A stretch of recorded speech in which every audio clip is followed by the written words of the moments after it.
it is recording. Give us your name, please. My name is Wanisha Pai.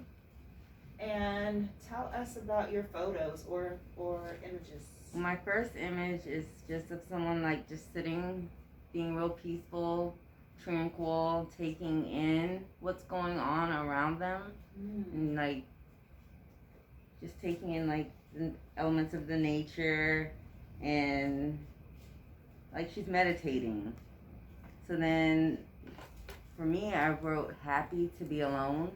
Ooh. Because I'm a single mother and I don't have a romantic relationship, so I want to learn how to be happy being alone. Oh, nice. And also, I have, it says quantity versus quality, but I want to cut it out and make it say quality versus quantity. Okay. Because I feel like quality is way more important to me than quantity. I'd rather have quality people around me than have a quantity of people around me. Indeed. Inspiration. I like to inspire others through kindness, mindfulness, and wellness. Speaking positivity and life into other people. Yes. I like boosting people's self-esteem. Okay. I like this quote by Maya Angelou. It says, "Stand up straight and realize who you are, that you tower over your circumstances." So with COVID going on right now, I feel like we should all, stand up straight and realize that COVID, even though COVID is happening around us, and it might not be happening directly to us, but that we tower over the circumstances that COVID could be bringing into our lives, whether it could be unemployment, not being able to be around family because of the COVID, and the disparities. But yeah, to stand up straight and realize that we're more than what we're going through. We're more than our circumstances. I love that. And to be a natural sparkle in people's life. Can't see it right now, but I'm smiling really big. I usually smile when I talk. I show all my teeth, especially when I'm excited. We see the smile on your cheeks. Yeah. So I'm a natural sparkler. And then a lot of times, this is a woman with, with a bowl over her head, and the word I had was,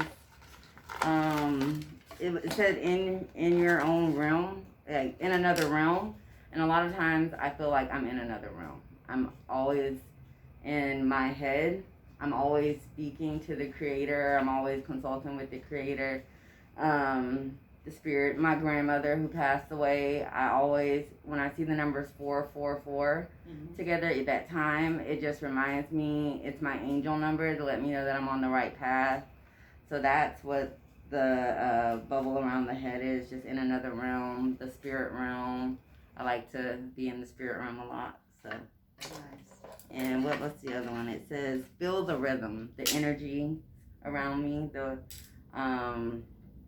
frequencies, and so that's where I'm at with mine right now. Yes. My husband's going to see this, and he's going to say, "Chris, how did you find your younger self?" How did you come all the way to Tallahassee and discover your younger self? I love this. Thank you so much. And I also have, because I started writing again, I have a picture of like the journal and the pencil. And then my last little thing that I wanted to say was, if you want others to be happy, practice compassion. If you want to be happy, practice compassion. That's in the Dalai Lama.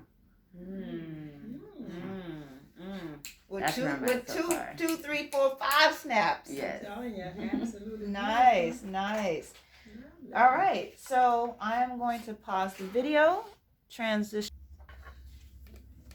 It's still going. All right, Queen Maisha. Okay, hi there, everyone. So I'm Maisha Mitchell, right here, Tallahassee, born and bred, with a few stops along the way. I really like this experience, and I wanted to just start out with the impact that it's having on me today and how I share my joy. So the first thing that came to me was celebrating makers. You know, those are people around us every day who don't know it, but they make history. And so when we start looking at the celebratory way that people bring joy to other folk or happiness, it's because they're a celebrating maker. You know, so how do we make sure that we take on this light celebration? Now, how do I get that done? Through this, the sunshine. The idea of this beautiful flower. It's one of my favorite ones, sunflowers. And this, what was written here, the artist, it talks about you're both nature and nurture. And that's women. You know, we women do it all. And we do best though with the nurturing part. But because we are nature and we bring forth all this beautiful stuff. Yes. And we can make or break it. You know, we can make things happen or in a positive, or we can make it happen and make it a challenge. It all depends on how we nurture it and how we make it. So that's being about life and spirit. Getting to that means we have to take time to be divine, right? Yes. We are on the same page, sister girl. You know, how important this is to get into that inner self, your own being, you know, what makes you say tick. But you don't know that unless you listen to the inner spirit. And many of us run away from it when we hear it because we think it's, what is that fleeting thought I heard? And then you forget it. But guess what? Unless we continue to do this, we're going to have that nurturing spirit and that nature that God brings to us in a wonderful way. Guess why? Well, now then, we have to do this. We have to shine this light that we bring forth, particularly on us as women. Black women, for sure, we have the magic that you talk about. So things happen to us in unusual ways, and we said, oh, that was a coincidence.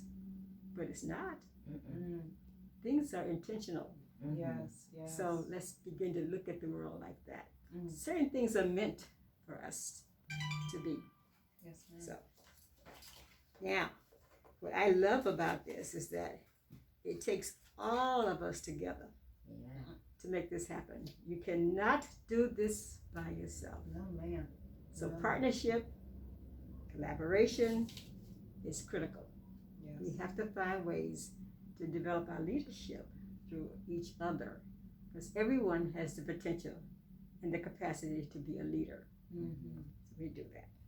So I love this one because what it says to me is that we have to begin to really party. I love to party. Oh, okay. We got to party for a cause. Oh, We got to party for something that really matters. And so in this case, it's about cancer. You know, I've been working on behalf of the American Cancer Society and Sisters Alive for many years because we want to make sure that women get the message early. Because most of our issues are because we wait, and we wait. And we don't like to hear that there may be something going on. But we can party and make something happen with that. Now, we have to turn it up a little bit, sisters. Turn it up because you know we got the soul. And we're able to make it happen. So it's left up to us as women to turn it up a little bit. And show our soul, the real spirit. How do we do that? Guess what? I had some kids say to me the other day, that pencil and paper thing. You know, they love computers. And I say, it's about the pencil and paper, baby. Because until you start to journal it and write it down, it's probably not happening. It's the way you set your goals, you know, where you see the world and how you capture that so that people behind you, your children, your grandchildren, your great-grandchildren, they can see what you're thinking. And that itself is making history. So it's the pencil and paper thing. It's the connection between the hand, the field, the heart, and the head. They all connect up together when you do the pencil and paper thing. And then, of course, I say it's all about leadership, of course, collaboration. And this right here, art. I love art. I haven't checked my other part out here, but art and murals are a wonderful way to get messages to our community, especially if we have walls in our area. The last one is looking at the Eastern way of the world. Has always been fascinating to me. I am an acupuncturist, and being in tune to Oriental medicine gives you another sense of who you are as a person and a being and what you mean to the world and your humanitarian spirit.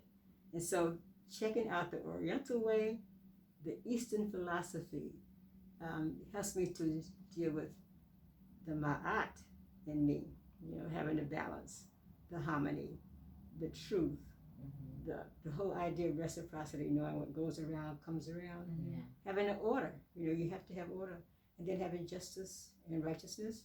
All of those things are what makes us in tune to the world. And then the last thing is eat local.